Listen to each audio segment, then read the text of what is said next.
if you feel yourself getting out of rapport with someone, there's nothing wrong with highlighting it. Hey, Jack, I feel like I missed something somewhere. I feel like we're out of the groove. What did I do that maybe put us on the wrong track? I think people are afraid to be honest. And I think if you're honest politely and you can have an open conversation, I think it goes a long way with people.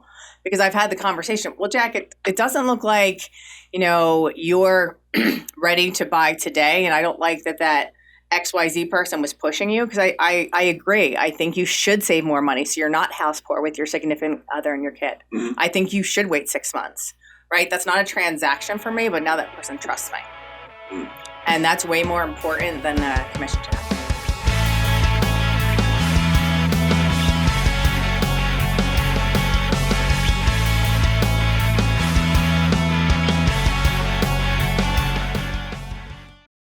Hey, Jack Lehr here, down in Lehr Podcast. Incredibly special guest with you today. Her name is Andrea Ferry, sales trainer extraordinaire, ISA. I think she's the best in the world. Welcome, Andrea. Jack, thank you so much for having me. I'm so excited to be here. I've been watching a lot of your podcasts, and I feel very grateful that you had me in here today. Oh my goodness, I'm the one that's blessed. Everybody here is blessed because you decided to travel like an hour and 40 minutes over here to see us today. Correct. Do you want to share with the team how we found each other? How did we find each other? So you were on a YouTube video that one of the Tom Ferry coaches played about most appointments set in 6 hours. You're one of the 4 agents. And I looked you up and I said, oh, he's not that far from where I used to live. Yep. And I called you up and I said, I'd love to come in, meet your team, see how you're doing what you're doing. And Jack said, of course, and brought me in, a year and a half ago? I think so. Yeah. I think it was a love at first sight. And not in that way, but just like what you're about. Like our conversation, I was like, holy shit, we match up. A lot of energy. I need this person in my world somehow. Yes. I'm still trying to make that happen.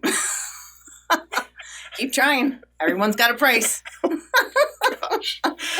Oh, so Andrea, you were kind enough to come in with our team a little bit and share about some of the best practices and conversations and how to convert at a high level, and more than just a scripting model, but also like a conversation to engage. Mm-hmm. Right? And being more human. It's one thing to just read the script. It's another thing to make the script your own and get people's defenses down so you can connect with them. Because when you are buying something or selling something and working with someone, they're buying you, they're buying rapport, they're buying the realness. They are.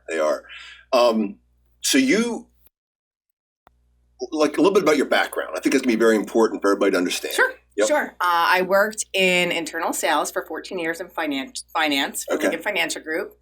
Then I went to the fitness industry for a number of years. And then I came back as a recruiter for one of the top brokerages in the United States. And I did that for about 3 years. Okay. And after interviewing about 4,000 agents, what I realized they lacked was that lead generation portion. Lead generation is more than just a telephone. A lot of them didn't want to make their phone calls. Yeah.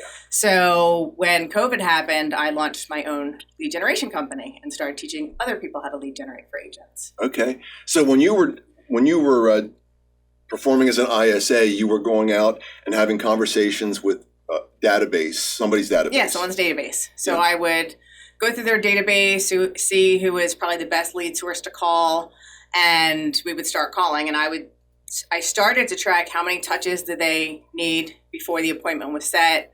Was the agent doing a 1-step or a 2-step close? What was happening post-appointment? Was there a follow-up system? What technology attached to that? So they saw us a few times, not just by the phone call, but by text message and email. And what was that whole entire customer experience from front to end? Wow. Even though I was only in charge of the front. So let's just say you're making calls in somebody's database, and you're having these connections, and then you do an introduction to the agent for potentially a listing, right? We would set the listing appointment or the buyer's appointment. Okay. And then part of the verbiage was, hey, if you like everything Jack has to say, he will have everything with him to move forward. Okay. Because if I am an inside sales agent and you're an agent, I want to send you in to someone who's a 9 or a 10.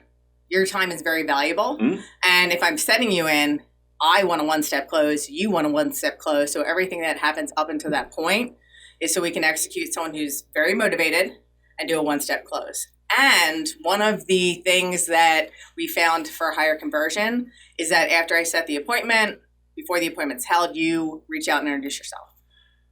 So like the biggest disconnect, because there's lots of people that we know that across the U.S. and across the world that have ISAs that they're making phone calls, but the big disconnect is we're setting up appointments, or the ISA is setting up an appointment, but the conversion between the ISA appointment and the agent that goes out to get the listing or secure the buyer agency agreement, what is that big disconnect? Because there's something happening that's not making it like take place. I would say tracking is part of it. Yeah. Tracking your numbers.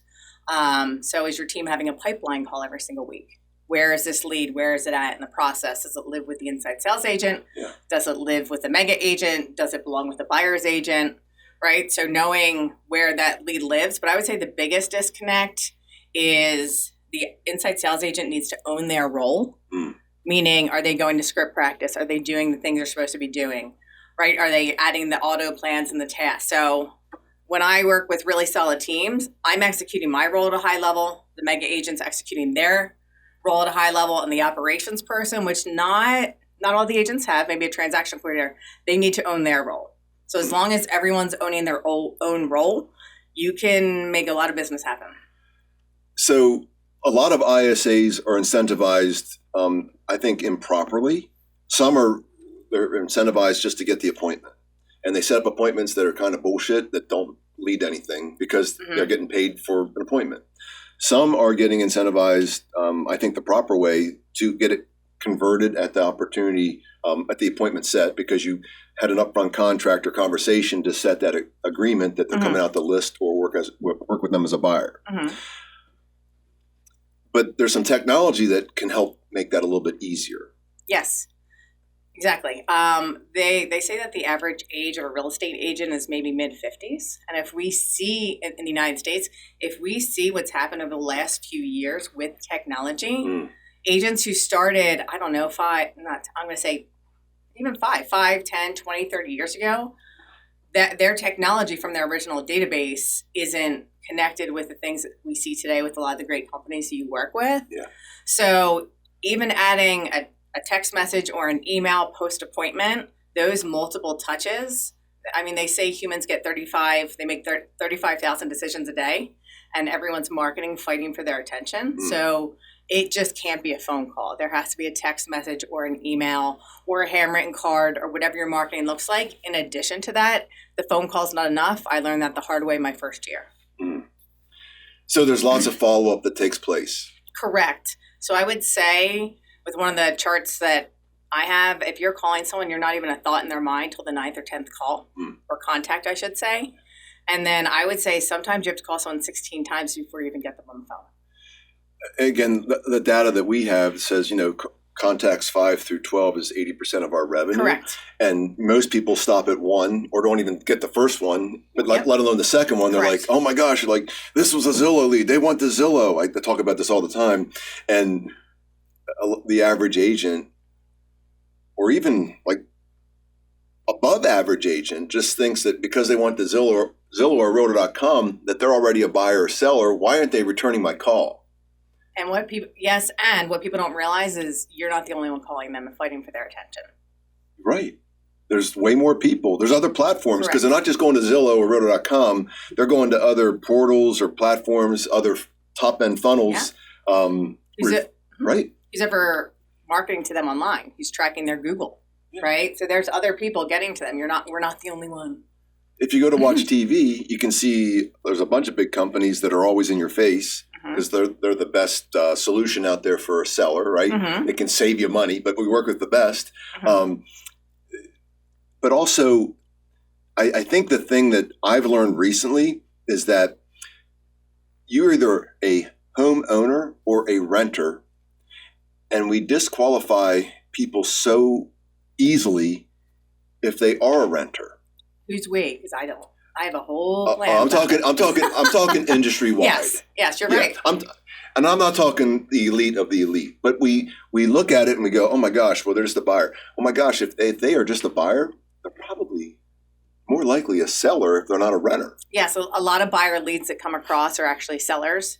However, maybe not a seasoned agent or inside sales agent, they might just think, oh, well, it's a buyer lead, and they might not ask where they're living. So that happens a lot, is a buyer lead comes in and you don't have in the back of your mind that they're actually a seller as well. Yeah.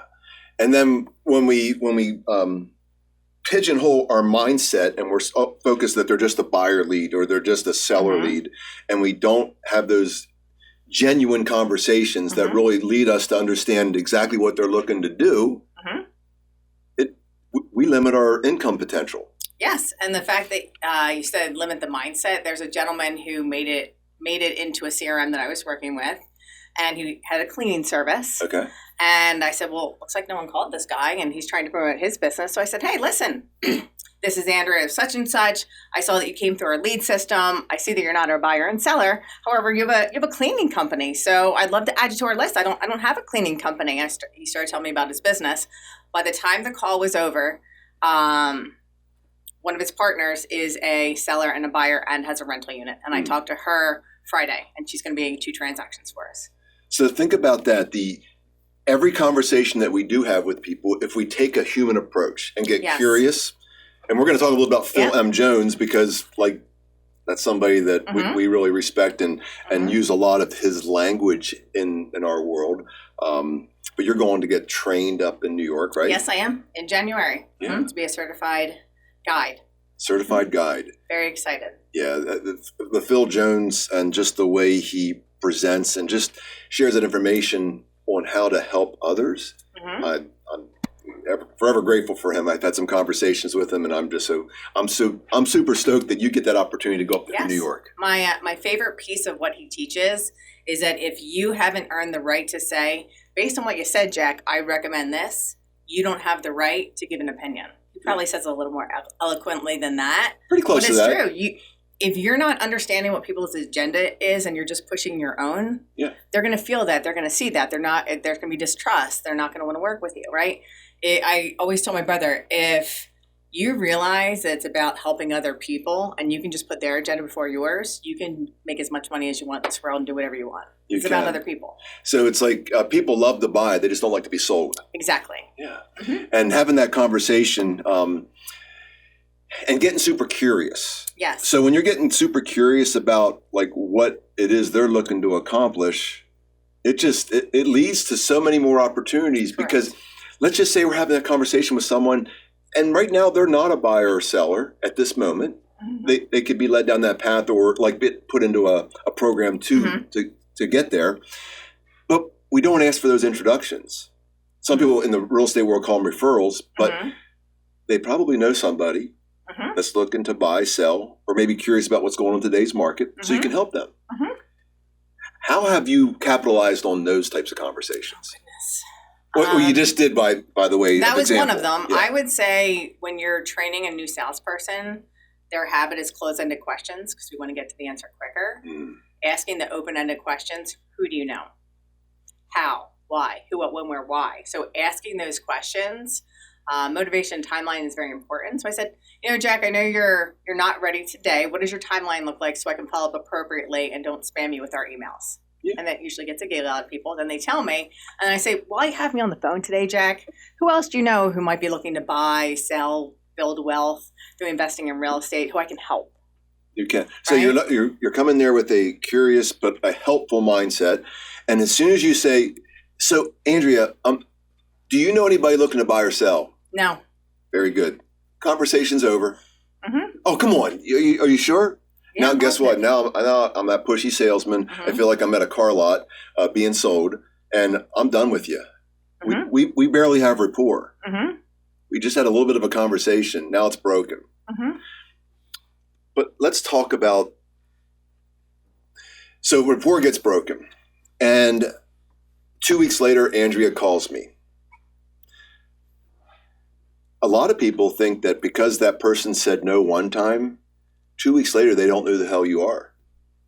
Is there the ability to come back and... Absolutely. I'm so glad you asked that.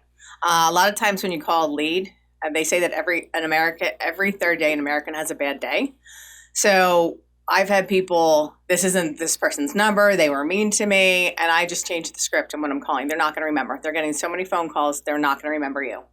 And something that you said about rapport that I want to mention is if you feel yourself getting out of rapport with someone, there's nothing wrong with highlighting it. Hey, Jack, I feel like I missed something somewhere. I feel like we're out of the groove. What did I do that maybe put us on the wrong track? I think people are afraid to be honest. And I think if you're honest politely and you can have an open conversation, I think it goes a long way with people.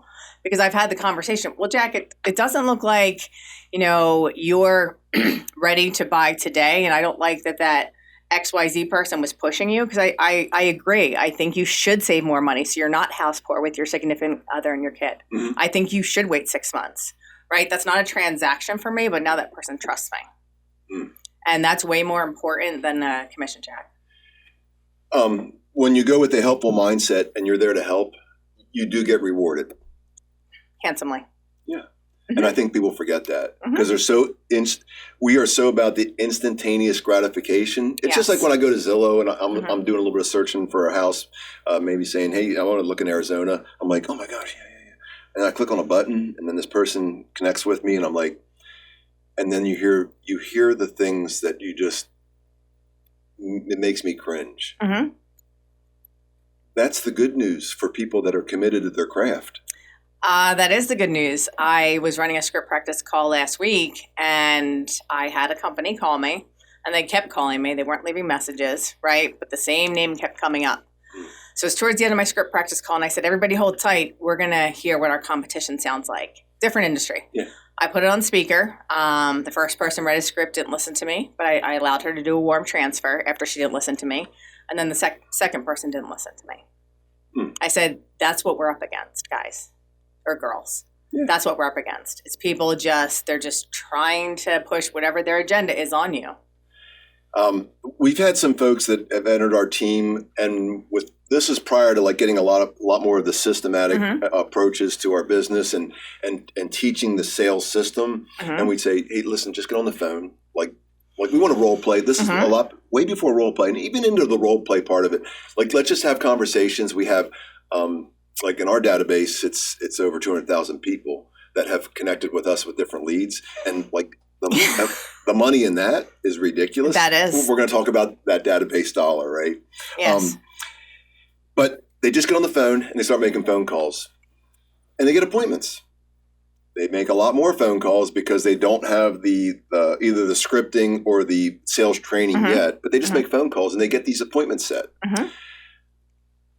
When you go into a business, when you're talking to a team lead, a mega team that you want to help coach them up and be a part of their world, and they're having 60 connections to get one sale or 70 connections to get one sale. And in the Tom Ferry world, they talk about roughly 40 connections for the brand new agent to equal one sale. And a connection could be somebody replying to a text saying F off, Jack, or remove me from your database.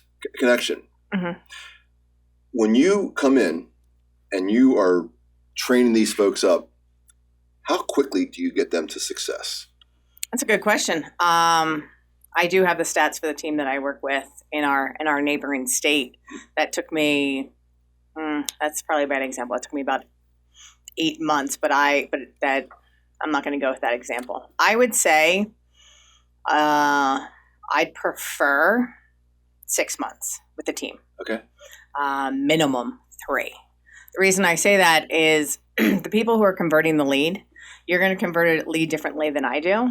So you might be a hard closer, let's do this, or that's something close. Let's do this. And I have someone else who might be a little bit of a shyer personality and their close might have to look different. So if someone is 60 connections, I would probably sit with the person and say, all right, how are we connecting with people? When we're responding on our text message, are we just throwing stuff out there? Are we being mindful of our communication? Right. Because a lot of people are reacting, not responding not intelligently, but they're just doing it in the moment versus being able to ask an open-ended question to engage the conversation further. And I think if you have someone who has 60 touches Well, can we get them, instead of getting from like 60 to 10, can we get them from 60 to 50 to 40 to 30 to 20? Right. Like you said, that incremental improvement. Yeah, because we're in an instantaneous world. Yeah. You're right. And people want things now.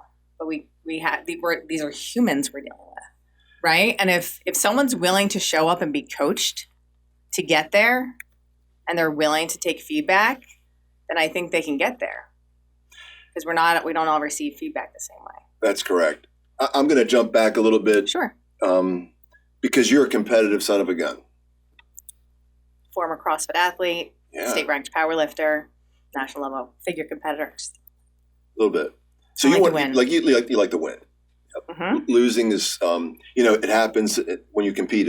Losing happens. Yeah, and then I learned from it. There's a listing that we lost that I called back the listing to ask why we lost, and it never sold. And he told me why we lost, and I told my agent, and we're going to get the listing going forward. Being humble enough to know why you lost is a big part of it. That was a hard phone call, by the way. Those are tough. Yeah. I mean, but it's also, if we don't get the feedback, it's hard to make adjustments. Exactly. Yeah. Exactly. Whether it's a coach, like whether you're coaching, because you train ISAs, you train sales professionals. Yes. You train salespeople to become professionals. Sure. Yeah. I want to help them increase their conversion. Yeah. We want to, on the front of my workbook, it says, effort is applauded, results are rewarded. It's like, that's great, you're putting the energy in, but if we're not getting traction, what are we doing? So that's that, like, we subscribe heavily. I know I do anyway. Actually, our team does, but subscribe heavily to the behaviors, the actions, and the attitudes. Mm-hmm. We love rewarding the behaviors because they do lead to the successes. And I believe heavily having a great attitude, or at worst, having a neutral attitude. Because one of the things we hear quite often is, oh my gosh, just be positive. Just be positive. You go through a lot of no's. Correct. We go, yep. How do you deal with that? Have a 5-second funeral. Get it out of your system. So put their name on a piece of paper, crunch it up, throw it away, or just get it verbally out. I usually get it verbally out, and since I work by myself in my own office, no one's hearing what I'm saying, I personally have to just get it out of my system. Because if someone comes across, it's not a no, it's when someone's rude. That personally hits me. And it's never a no, it's a not right now. So it's not a no, it's not right now. And there's a book called The Conversion Code by Chris Smith. And part of what he talks about in the book is when you're building rapport with people and if they're asking buying questions, right? He says a good rapport building call should be 10 to 16 minutes. He actually says 16, but let's go for 10. Most people aren't keeping those people on the phone. They're trying to get the transaction without building the relationship. So I always look at call times too. Well, that's kind of interesting. So, we have the ability to listen to most of our calls with our CRM and also with Zillow Flex. And sometimes we'll hear an agent have a 23-minute conversation. And I'm like, oh my goodness. Because I'm a big believer rapport and relationships get built face to face. Yes. And I didn't always think that. I had more of the let's do heavy qualifying before we even get out of our seat. But I figured I saw the results when we got way more focused on the person that we're having a conversation with and getting that face to face meeting. So I'm so glad that you mentioned that. So if you're looking at an inside sales agent, the 10 to 16 minutes. If you're looking at a buyer's or a seller's agent, yes, we want to get in front of them, right? And if we're going to get in front of them sooner than later, we do. We just want to make sure they're qualified and motivated. So the call doesn't have to be that long, because you're right. We want that face-to-face, belly-to-belly interaction. Yeah. I would say, are you tracking appointment set to appointment held? Because if I'm setting that appointment, but the appointment's not being held, whether it's an agent or an ISA, was there enough rapport built on the front end? Because I could set up 30 appointments and I'm really quick on the phone, but I only got belly to belly with 10 of the 30. So are we tracking that number? And I agree. If you're in the agent role, we want to get them face to face. We want as many at bats as possible, because we shouldn't practice on our clients, but we want to get them as many attempts at bat as possible. Yeah, I think that's the thing that we forget about is that, in sports, you're an athlete You don't practice in the game. No. Mm-mm. But most licensed real estate agents, salespeople in general. I'm not going to use the word professional because most of them aren't getting paid. If you look at industry average about how many people that are licensed versus actually are selling homes on an annual basis, it's really pathetic. What is it, 10 or 20% out of 100? It's super low. And it used to be the 80-20. I think it's becoming like the 95-5. Like not 5% of the agents are doing 95% of the business. And then 5% is just, blind squirrel findeth a nut. It's happening heavy, more so than ever before, especially because the skills haven't been built. There's very little commitment. There's a lot of interest. There's a big difference. Yeah, there's a book called Shift. And I've reread it recently because we're going into a shifting market. And it talks about we're going into a skills-based market. And you really need to hone your skills. And with the people that I coach, we're not just doing script practice. We're doing real play, which means, yes, we practice. And then either I have a mega agent or an inside sales agent make that call while we're on Zoom and we all learn. So I think real play isn't done enough. And a lot of people who train salespeople don't do the shadowing. The way I teach it's I do, we do, you do. And the only reason I started coaching like that is because I trained my first sales girl, who's my hairdresser, and that's how I trained her. I didn't know any different, but it turned out pretty well. Because you can practice scripts on your own, but if you're not doing it with me and I'm not seeing your mistakes live, how are you going to correct it? I mean, Sarah's out here in the audience today because everybody needs a Sarah. Everybody needs a Sarah. And everyone needs an operations professional. Yeah, and we'll talk a little bit about that too because that's really important. Because you see that as a big downfall in our industry with operators. Well, as the agent grows, there's a lot of pieces for them to be in charge of. We need them going on appointments, signing contracts, and the back end of it, if you have someone as good as Sarah, you're very lucky because they're holding things together. You can't afford not to, as you grow as a team, not everybody in the beginning, you can't afford not to have someone helping you manage your business. I mean, I love what you talk about real play. That's huge. We're changing our role play to real play. I love the shadowing, like I do, we do, you do. A great way to help our newer agents or even seasoned agents that need a little bit more training. I think the thing that we find that how many times have you heard this comment? So let's just say we have a newer agent, they're writing a contract and they're presenting it and they're having a conversation with the agent because we're teaching them how to have that conversation because you just don't want to submit an offer and correct. Everybody's wasting time. We let our clients down. So I love the idea of the real play. I really think that we should bring that into our world. We call it role play. And then when we're making phone calls together, we call it war room, build your future time. Okay. But the shadowing part of I do, we do, you do. Damn, I love this stuff. So Sarah, we need to implement that, okay? Or at least let's bring it to our meeting for leadership so that we have buy-in. There we go. It's not our agenda, it's their agenda. How can we get their buy-in? Right. When I come with these ideas and Sarah comes with an idea and we don't get the buy-in, it's your approach. It becomes Sarah just said it this weekend. She goes, sounds like it's just your show. Ooh. And when she says that, I'm like, damn. You know, Jack, just imagine if instead of 60 touch points before a conversion, that you only actually had to do 30 and what that would look like to spend more time with you and your family. Can you imagine that? I think she's trying to bring me into her world. Magic words. Yeah, I know. Yeah. Another magic word that we really love to use, because we're Sandler sales trained. Yeah. So it's a different approach to sales. It's a 180 from traditional selling. It's not like assumptive closing or third press real hard, third copy's yours, aggressiveness. But I love the Phil M. Jones because there's a lot of pain funnel questions. I believe he calls it a tree, a question tree. Yeah. And he does it so beautifully. But one of the things I like is, would you be open-minded? And I've been doing this recently with my texts or with other people in my world. And, everybody wants to be open-minded.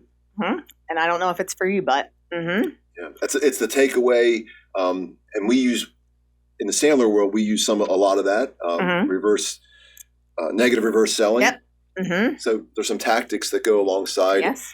And I just love how you're going to be getting trained with Phil. Yeah, I'm excited. That particular script that you brought up, Phil said the closing rate goes from, I think, 50-50 to either 80-20 or 90-10 when you say about being open-minded, because people want to be considered to be open-minded. He says in his audiobook. There needs to be a lot more correct conversations, and it can't just be like, hey, would you be open-minded? There has to be some scene set around that. Exactly. And I think something that's super important that you said when you were teaching one of your agents to speak with the other agent making an offer, the conversations aren't just with the buyer and seller. The conversations are with other agents, with leadership, with people who are on your team, with your family. Yeah. I mean, I have a very sharp tongue, and I realized this a number of years ago that I've said things to people and they've come back and they say, do you remember saying? And I said, no, I don't remember saying that. And they told me what I said. I'm like, that's definitely something I said. And that sounds pretty aggressive and harsh, but it made an impact and they made a change from it. Right. So even talking to just everyday people, knowing what you're saying, I mean, people's words mean a lot. They do. I'm going to pivot a tad bit, and I'm going to recall our time in Dallas. Oh, my.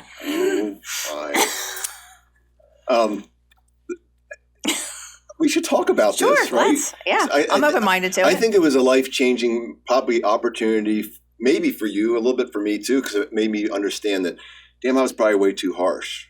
And I was trying to give you loving... advice? Yeah. Mm-hmm. I think this is going to bring some emotion back. No, go for it. Yeah. So do you mind sharing what that sounded like? Sure. Was that about... And by the way, we were at Summit, Tom Ferry Summit in August, and we were at the Omni at the convention center there. At the registration desk, and I saw you and Sarah. And I think Kelly Griffin Porter was out there, and we were talking a little bit, so we all saw each other, but you were getting an Uber ride. Yes, outside the hotel. You were getting ready to leave. I was getting ready to leave. And as life has gotten shorter, and I get older, I realize how it's important to tell people what you think or how you feel or how they impacted you, but in a way that's gracious. And I saw Jack and I said, hey, Jack, I know you probably don't remember, but you had said something to me last year, and it was like, I kind of was taken back by it, and it was pretty impactful. And anytime someone says something to me, I never take it personally. I actually, if it creates a certain emotion within me, I go and investigate it. And why was that emotion strong? Why did I see red? So Jack pretty much said, hey, we are going along this path, and you could have been with us, but you weren't where you needed to be with us on that path. And my whole entire life, I've been an overachiever, and I've had really high expectations of myself. And then when other people have high expectations of me, on top of it, the pressure is suffocating. So at the time, what Jack didn't know is my father-in-law was really sick. I had to have surgery. I had a huge fibroid in my stomach. We were moving to be closer to my mother-in-law and my father-in-law. And there was just a lot going on. I was trying to pass my real estate exam. So I was doing everything that I could possibly do within my power. I was working 10, 12, 14-hour days. So it felt, even though Jack didn't mean it, it felt like such an insult, because I, as a female leader, entrepreneur, I'm constantly trying to, maybe I'm struggling with self-worth a little bit, thinking like I am worth it, and you just boom. We all have that. Yeah, so it was like, it was almost like a smack in the face, and I know Jack didn't mean it. Oh, don't cry. I know Jack didn't mean it. Oh, don't cry. He did ask for permission to be honest with me and give me feedback, and I said yes. Yeah. And oftentimes, that honest feedback is going to help, but he didn't mean anything bad by it. Yeah. He just didn't know my love language is words of affirmation. Mm-hmm. So when someone uses words, since words of affirmation are right up there with affection for me, words even hit stronger than most people in my communication. And maybe just a little bit more context is that, I wanted to be helpful. Yes. And I saw you where you were going with your business. And it wasn't necessarily about being with me. It was about I saw where you could go. I saw this incredible potential. I was like, son of a gun. Like, Andrea, what the fuck are you doing? And I see this incredible human that wasn't going where I thought she could go. And it's not about me. That was my problem, right? It's about you, Andrea. So I just want to apologize But I'm also grateful that I did say that. And I'm so grateful that you actually revisited it when I was able to. Because most people don't. Like, they let Yeah. that fester, and then we can't continue to have a relationship. No, I mean, I think you and your team are extremely successful, and you want to see me do well and figure out how we can work together in our worlds. But it was my probably first year and a half as an entrepreneur, and I want someone to tell me, hey, this is a good or a bad direction. That's why I had a phone call. I was very lucky that Tom Ferry got on the phone with me.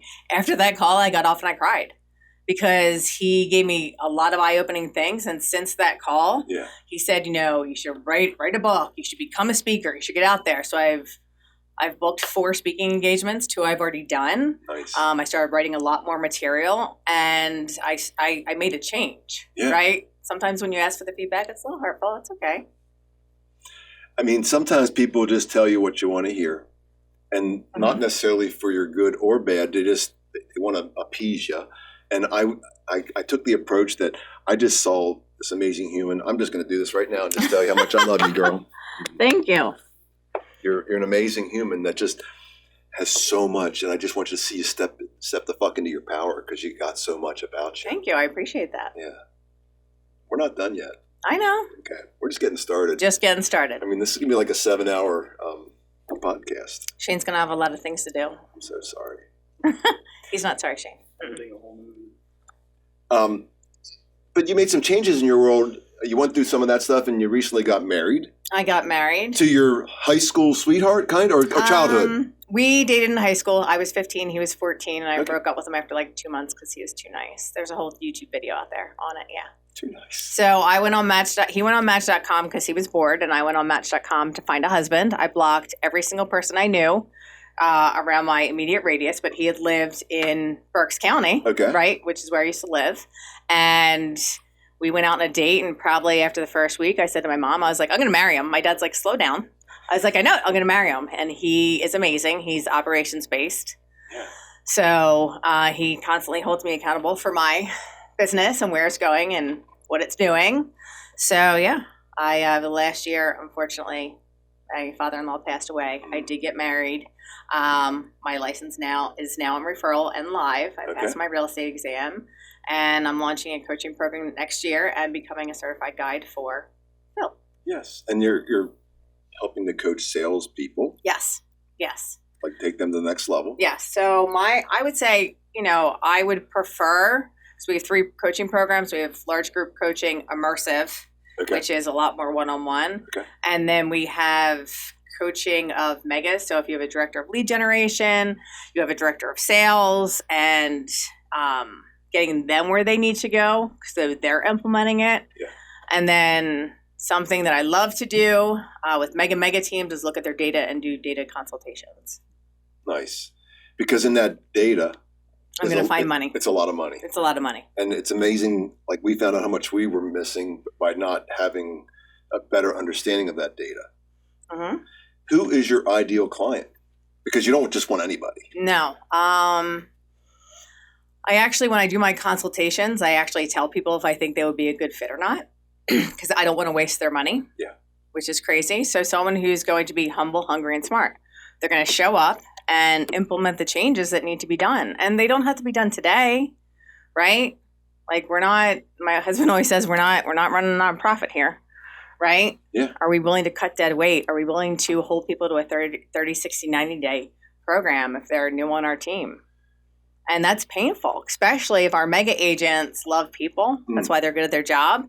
But then they don't want to offboard them. So I always suggest, hey, if you bring somebody on, have a divorce agreement in the beginning. And that wasn't that was from Cody Gibson. Have a divorce agreement so that at the 30, 60, 90, if they're not hitting it, you're not keeping them in a position that they're not a good fit for, because that doesn't help anybody, right? So I would say my ideal client is someone who's going to show up, be coachable, be open to feedback, and be willing to do the work.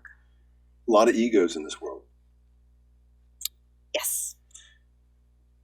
Very difficult to find the humble ones. Correct. Yeah. Typically, if I'm talking, depending on who I'm having the conversation with, if it's someone like Sarah, who's the operations person, they want to see the details and the numbers. The mega agent's like, oh, Andrea seems driven. I like her. Let's go. It's not about that. It's, hey, and it wasn't my skill set prior to this role, I'm going to track the numbers for you. We're going to be detail oriented. We're going to hold the agents accountable to what's being said. We're going to hold the agents accountable to what leads they have. We're going to build the systems around it. So I would just say a lot of what I've realized through this journey is a lot of people need some leadership training as well. And I was lucky enough to have that in my previous role and learn a lot about that. And I think some people, should be like, all right, if I'm a mega team and a mega agent, how's my leadership going? Yeah. Right? Am I succeeding through others? It's hard. It's something I struggle with personally, leadership, and I'm still learning. I think when you take the approach that you're not going to improve, that's when life becomes very difficult. Yeah. It's like when you think you've reached that pinnacle and I don't need to go any further. No more improvement. Well, there's a difference between that and someone, maybe I have, someone who wants to do 24 transactions per year, that feeds their life and their priority is their family. But the 24 transactions pays for their son to do hockey, right? Are we okay with cul-de-sac talent? What does cul-de-sac talent look like on our team? Right? So you're going to have, if you want to have cul-de-sac talent, there's another 24 units for you and your team. And this person shows up, does their job, but it's for a specific reason. So as mega agents, are we okay with the people who are cul-de-sac talent and understanding that? Man, I really love that. I think I want to ask you a question that's like fact-based on things that you've done to help somebody make those improvements. And I think you might have some statistics to share. I do. So there's a team in Maryland that I work with. And since I started working with them, their inbound leads went from 41 to 97 per week. Average appointment set went from 1 per week to 1 per day. Conversion rates from set to held increased from 47 to 68%, which is the deeper rapport qualifying of the call. Yeah. Conversion rates from appointment held to signed increased from 45 to 71%. Because if the call is better pre-qualifying, the appointment's going to be better. Yeah.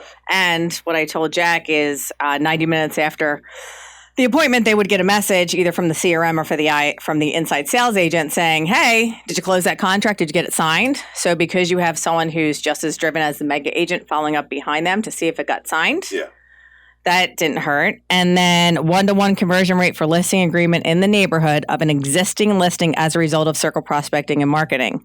So anytime one listing goes up, 2 to 3 follow. And are we capturing those 2 to 3? And there's some metrics in Mojo or a dialer, or you can ask your title company, which is free, to see who's lived there the longest. Gotcha. So sounds like there's some accountability there. Yes, because if I worked some team when I first started this, I worked on commission only. There was no stipend. So if I'm going to work that hard to get the appointment, you better get it signed. I did my job. It's time for you to do yours. Obviously, you feel that intensity. Yeah, but that's the reason a lot of ISA and ISA divisions fail because of that. And we've had it. We've had people come in, make really good phone calls, and either we didn't have the systems in place for them at the time, or we didn't have a great conversion ability. That was the big thing that we noticed. So, like, we failed plenty of times. Oh, yeah. I mean, I'm still learning. I haven't cracked the code 100%, and I don't know everything. I mean, I build my own auto plans with different words because a lot of the auto plans that come with the CRMs, think about your team, and I don't know the answer to this. Is the person who's building the technology and the auto plans the same person making the phone call? It's not. There's a little bit of it, but it's not completely. Right? So if you think about people who in the CRMs wrote the auto plans, are they the salespeople? Because when I worked with the team in Maryland, I love my ops girl in Maryland. She was like, I said, well, what do you think about this? And what do you think about that? Because she was the ops person in charge of the CRM, but she wasn't making the phone calls. So does she know what the auto plan should say? Right? She's not calling 150, 200 people or around other people and seeing what the general public is saying, which shifts every 3 to 6 months. Yeah. Right? Because market's always changing. Yeah. We talk about this shifting market. I think it's become a more normalized market, meaning normal. What's normal? It's different than it was. Yeah, I mean, the last 2 years are great. It's skill-based. And, a lot of people say, oh, the last 2 years were great. I know lots of people that were writing They were showing 25 houses, writing 100 freaking offers, and hardly getting anything accepted. And still, like at the end of the year, go, oh my gosh, I sold 4 homes. You might be a rock star at some other place, but that's going to get you off our team really, really fast, or most teams. And we've just, like, I don't know if the word is mediocrity, but there's a lot of just people checking the box. Boy. They're checking the box. Yeah. They're existing. They're checking the box. They're not. It's disheartening. I mean, I have a lot of conversations with agents that to potentially join our team, and I'm like, again, there's way better fits for you in other places because it's a subscription-based model. We're a performance-based model. As long as you pay your monthly subscription, I know plenty of places that'll take you. They'll give you 100%. And I even know 1 or 2 that will give you 105 and 110%, especially if you tell them you're talking to me. But it does happen. And I think that's just the sad part about our industry, or any sales profession industry, right? What are some things that you're experiencing when you're out there talking with other potential agents? Because you were big in the recruiting world at one time. Yes, very big in the recruiting world. I would say, so what did I hear talking to other agents? Yeah, so what do agents need help with today? I would, something that I learned when I was a recruiter is that they said, people are either a system and a model, a person, or a technology away from getting to the next level, right? Is it a key hire like Sarah? Is it actually using a CRM?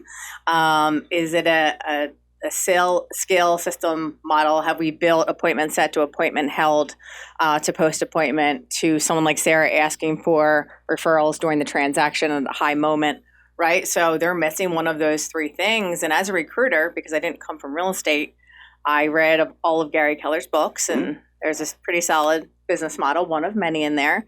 And I started just figuring out what people's pain point was. And then did I have the knowledge or ability to help them?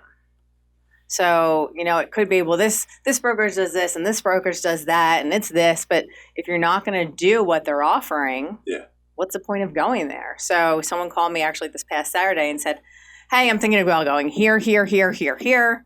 And I said, well, based on you telling me that you need X, you should probably go here because that's the need that you had. And I know who that person is who's going to give you that. I know that person's solid. So, I don't care if you're friends at XYZ brokerage, who cares? Yeah. And if you're not going to actually implement what that person's telling you to do at that brokerage, why are you going there? If you're going to do the same crap that you've done here, you're going to do the same crap that you've gone there. So don't go anywhere unless you're going to actually execute with whatever reason you're joining them on. So you've had a lot of successes. What's your biggest failure? I'm talking in what you're doing right now. Putting other people's businesses before mine, my own. Helping people grow and putting myself and my family second. My husband brought that to light. He was like, you're putting everybody else in front of our family. And before, when I wasn't married, it was just me. So my parents are very giving. They help in the community. My mom bakes for the whole entire world. My dad volunteers at church. So I have a great family. And I realized that I was helping improve other people's businesses and not focusing even on my own. So I would say that's my biggest failure, is not realizing that I'm worth investing in and putting that time into my own business and growing that. I think we all experience that to some level. We become selfless, and there's times when we need to be selfish because we can help so more people. Like they always say, in the event of emergency, put the oxygen mask on yourself. And we forget to do that. And we give it to someone else, and then what happens to us? Suffocating. Yeah. And tracking numbers. Tracking. Systems and models. It's not my default skill set to build them. However, my first inside sales agent, she's a system and models person. I put her through an assessment, and my first coach said, well, she needs this. I'm like, well, I don't need that. I thrive in chaos. But really tracking and holding accountable the systems and the models and the people. They say, don't push the people, push the systems and the models, and the people will weed themselves out. Because then there's no emotion behind it. So tracking my numbers, which is an ever-growing learning experience when your brain doesn't work in procedures like operations people. Love it. Well, we're hanging out here today. Do you have any questions for me, or are we done? Yeah, I did have a question that I submitted. It is, what was a catalyst that happened in your life that took you to the next level? Yeah. It's a emotional high or an emotional low or something that happens, an experience that you're like, you know what? That was it. Because I only know this Jack Lehr. Yeah. I mean, there's probably a couple of those things that happen, and I'll just try to keep it here. I think one of the things that, and I talk about this, is that self-belief and someone else believing in me. Mm-hmm. That was big. Yeah. I've always said you always need just one person to believe in you. Yeah. Including yourself. That's second person. That's two. Right? Yeah. Two. But yeah, like Sarah and Kay Fairchild and Kelly, and then that those believing in me and other people as well. But those are some of the big ones, and then just help me believe that I'm way more than what I thought I was.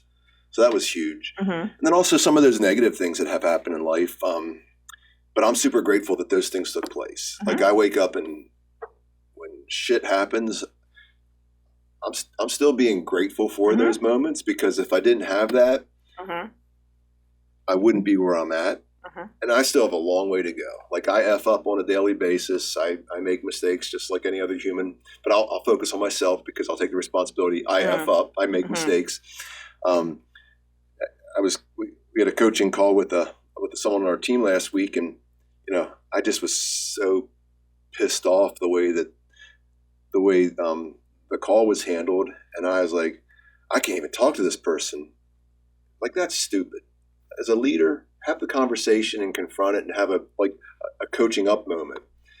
And I just needed to pull myself away, which mm-hmm. was not a good thing for a relationship with one of my teammates. Mm-hmm. I totally screwed that up. So understanding that I screwed it up and making corrections. Yeah.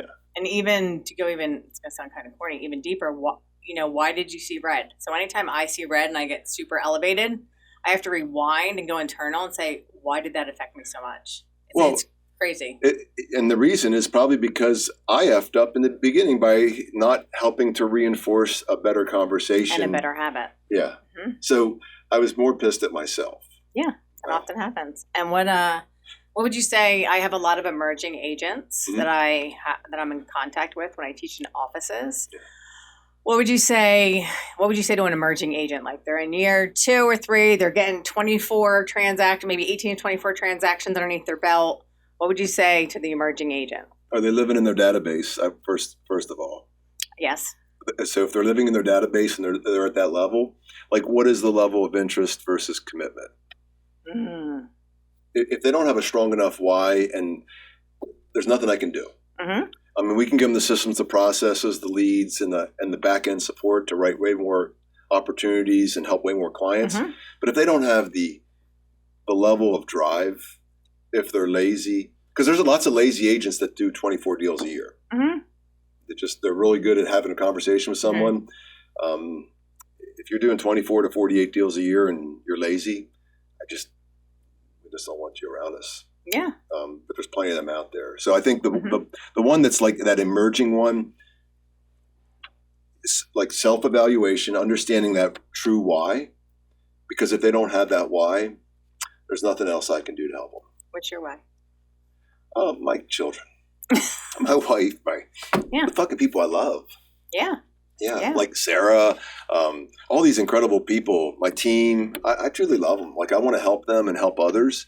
And we've been able to help a lot of people during my life. And I want to be able to make something truly generational so that we can help way more people in the future. That's great. If I'm allowed to share this, the first agent who I ever started calling for, who actually brought me into the Tom Ferry world, he's in South Jersey. And when I met him as a recruiter. So I recruited him to Keller Williams. He was doing $7 million a year. Yeah. He came in, he brought down his glasses. He says, "You have 10 minutes. What do you got?" I was like, "Ooh, a high D." And I said, "You're at $7 million. You have 5 kids. How can I help you double your business?" He goes, "Meet me next Saturday at Dunkin' Donuts in Williamstown. and we'll talk. I sat there for 4 hours with him and his wife. And I just was on the phone with him this morning. I said, what are we closing at this year? I think he said 26 million. Nice. Okay. And he was, after when I went from being a recruiter to being an inside salesperson, he was the first agent who let me experiment on his database. And he told me, we went over what we're grateful for in 2022. And he said, yeah, we were able to donate to, I don't know if he said, oh, he's going to kill me what country. I want to say, I can't remember what country it was. But he said, yeah, we fed a few villages. I said, wait, what? Because he used to do missionary work in the Philippines. He said, we fed it. I said, you didn't just feed a family. You fed a few villages. Yeah. Like think about 7 million to 25 million. Think about the GCI in that.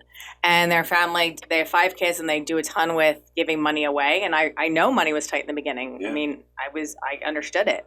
So just think about, that was just one person who I helped. And if I never started making phone calls for Jerry, I would have never been here on your podcast today. I don't know if you remember seeing that post. I did. And I did want to talk about that because you did this incredible post to talk about if I wouldn't have met this person, I wouldn't have been, something like that. And just all the people that, or maybe that was my interpretation. Yeah, all the people I was able to come in contact with through making one prospecting phone call to Jerry. Yeah.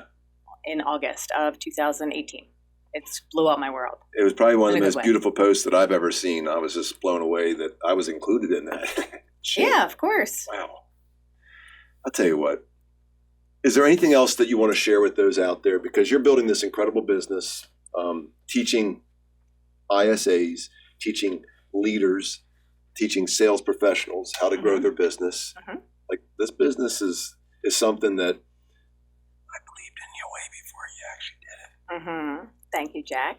I would say, if you want to, if you're ready to take a serious look at your business and you want a consultation, I will hop on the call, give you 30 minutes of my time on Zoom, see if we're a good fit, see if I can help you. Because if we're not a good fit and I can't help you and you already have the resources, I'm not going to take your money. Integrity is one of my top needs. So, if I can help you or any of this resonated with you, call me. I'm happy to help. I want to be in business with the right people who are doing it for the right reasons, who want to make a change. Good. We'll include your contact information. I'm super grateful that we got to spend the last little bit of time here with Andrea Ferry. Again, I think the world of her. I just love this human being. I am so grateful that you joined me today on the Lehr. I'm so excited to be here with the level of guests that you have. Oh my goodness. So if this helped you, if it resonated with you, please like, share, subscribe. I'm super grateful that I got to be here today with Andrea Ferry. Make your day great.